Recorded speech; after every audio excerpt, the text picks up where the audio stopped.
How's it going, everybody? My name is Dushan Williams, and today we're going to be talking about how to find a TV that is perfect for you or for whatever situation that you need that TV for. With that, if you do like this kind of buying guide or just kind of get to the nitty-gritty and everything, please don't forget to like this video, comment down below if you happen to get a TV with these steps, and let me know how these 5 steps will help you out in the end.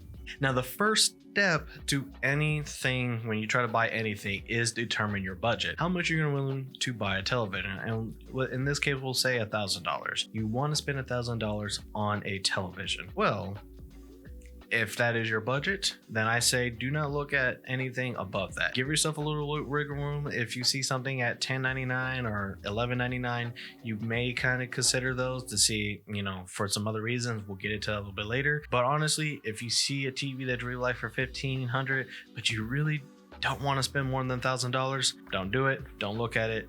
Don't worry about it. You should stick with your budget, because I think that's going to help you a lot. I've cut a lot of TVs out that really just not going to really do any good and kind of laser focus you in a area and try to find a great TV within that area. Now, after you determine your budget, you should probably think about what you're going to do with this television. Are you going to put it in the living room? Is it a bedroom TV? Are you going to put it somewhere in your tub, so that way when you're sitting in the tub you can watch it looking outward? Whatever may be the case, you want to see what you're going to be doing with it, because depending on where it's going to be might have different roles it needs to fulfill. A living room TV needs to be able to last a while, because not just one person's going to be using it. And if you have a TV for gaming, you're going to have TVs that just want to be able to play good for your Xbox or your PlayStation. You might be paying attention to particular colors and stuff like that, and you want something that looks the most high end within the budget. So you might be looking at something like a Sony or Samsung, whatever might be the case. Depending on what you're going to be doing with the television is going to greatly affect what television you're going to willing to go buy. If you're going to have it in your bedroom and you just want something in there, then I think like a good Roku television or TCL, one of those other ones, will probably do just as well and kind of save you some money down the line. Now, after you determine both of those, your third step that you want to take now is go out and look at televisions. At this point, you need to be familiarizing yourself with today's televisions and go out there and actually look and see what they look like. And there's a lot of benefits. Just kind of going over some of the benefits. When you go out and actually look at a television, keep in mind, these televisions have been on for about at least 10 hours a day or 24 hours, and they've probably been up on that wall between about 3 months to about a year. These televisions have been powerhousing through content over and over and over, going on and off different things.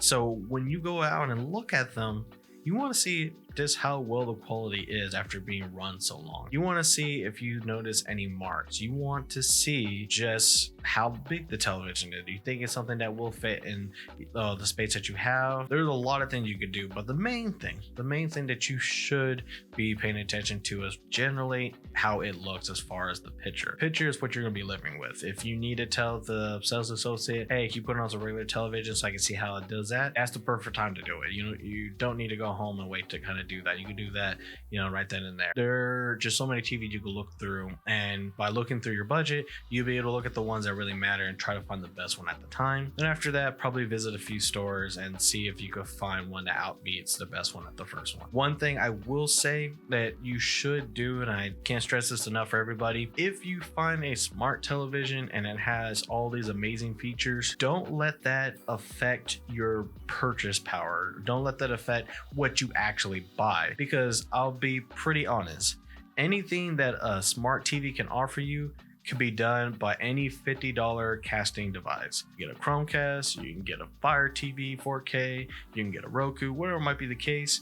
There is nothing on that television that cannot be replicated by external device. And if you're using it for gaming anyway, you have a PlayStation, you have an Xbox, you have a Wii. All these things have smart apps and stuff on them already. You don't really need to waste money or try to buy something that has all these features but doesn't have the quality there. So if you find a television that's basically stripped bare and that it just looks good and that's all you really care about, that's the TV.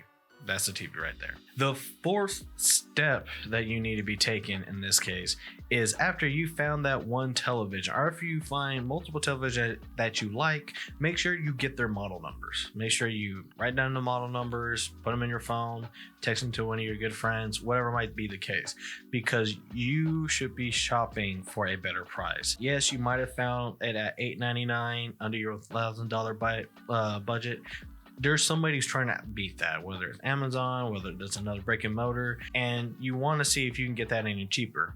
Any money that you can save, any money that you get back could be used to buy that smart device that we talked about earlier, some TV speaker to go with your television, whatever might be the case. Any money that you save is always going to be a good thing, and it's always going to be something that you can utilize for something else. So fourth option, fourth step, look for that same television for a better price. And the fifth step, the final step to all this, is just take it home and start using it that same day. Whatever it is, if you get it shipped to you or whatever might be the case, whatever time you get it, open it, put it where you need to put it in real quick, and actually just try and see if you actually enjoy the television. And the reason for this is that you want to make sure that you can not only deal with how it looks, after you got it brand new, everything smells good and all that, or if you can really deal with it. Because there's a funny thing when it comes to some televisions is that a lot of their advanced features and stuff, a lot of people have a hard time using them. And a lot of times people find them very distracting.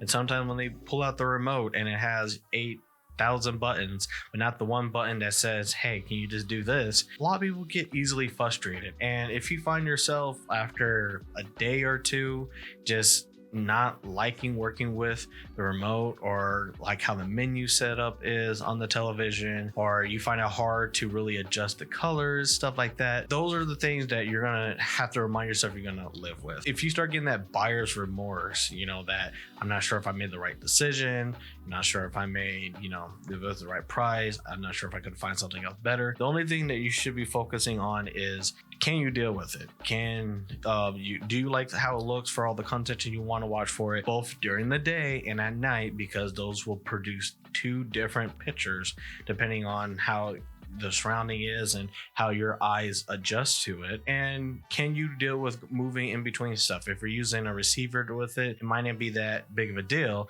but if you find out your receiver doesn't work for it, or you find out it's hard to get the sound from the TV go through the receiver, again, you don't really want to deal with that. It's okay to take it back at that point. It's okay to send it back, look again, or if it's something that you feel like, oh wow, this new television just doesn't have the quality that the one that's been running for 3 to 1 year has been working on, then yeah, it might be a defect. You might got one of those bad televisions. Take it back, get another one, see if it's the same result. And that's what you should do. That's the only way to be truly satisfied with something that you bought for the long run. And with that, those are the 5 steps that I think are very important when you go look for a television. Very non-technical, very, hey, do I like what I see? Can I deal with it? Is it easy to use? I think all that is very important to the average consumer. And I think it'd be, I think that's the best way to everybody goes. Something that anybody could take over. Mother approved is all the things that you could do. However, if you are looking for a more technical video, something that'll help you kind of understand what's on all these TV boxes and how to truly filter out what is good and what is not, let me know in the comments. I don't mind doing another video to this one that talks about, the different HDMI. I've already had some previous videos on some of those topics, but I don't mind putting them in another video. So if you're very interested in that, like this video, comment down below, and I'll start getting that ready for you. But with that being said, thank you for watching this video. I hope you really did enjoy it. If you did, don't forget to share with your friends, and I hope to see you next time on another video. Thank you.